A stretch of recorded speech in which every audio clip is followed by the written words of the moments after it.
মোৰ নাম দিগন্ত দাস, গাঁও মালৈবাৰী, জিলা কামৰূপ, অসম। মই ইয়াত ধান খেতি কৰিছিলোঁ। ধান খেতিত মই নেনো ইফকৰ পৰা মই নেনো DAP আৰু নেনো ইউৰিয়া মই ব্যৱহাৰ কৰিছিলোঁ আধা বিঘা মাটিত। আৰু আনফালে মই অকল আমাৰ যিটো গোটা DAP আৰু গোটা ইউৰিয়া মই এইটো ব্যৱহাৰ কৰিছিলোঁ।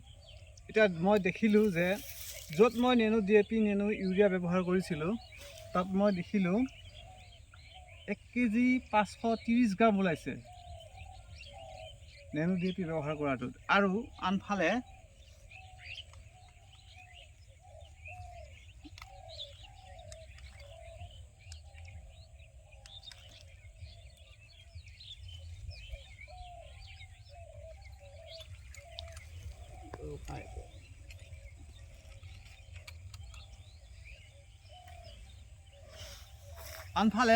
য'ত মই গোটা DAP বা গোটা ইউৰিয়া ব্যৱহাৰ কৰিছিলোঁ তাত দেখিলোঁ 900 গ্ৰাম ধান ওলাইছে।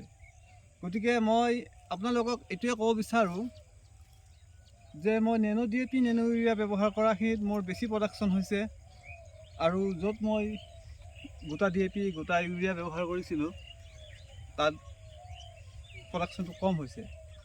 সেয়েহে ৰাইজক মই অনুৰোধ কৰোঁ, আপোনালোকেও নেনো DAP নেনো ইউৰিয়া ব্যৱহাৰ কৰক, ভাল ফল পাব, ভাল প্ৰডাকশ্যন পাব, আৰু আমাৰ দৰে দুখীয়া কৃষকসকলে আগবাঢ়ি যাব পাৰিব। এইখিনি কৈয়ে মই সামৰি মাৰিছোঁ। নমস্কাৰ।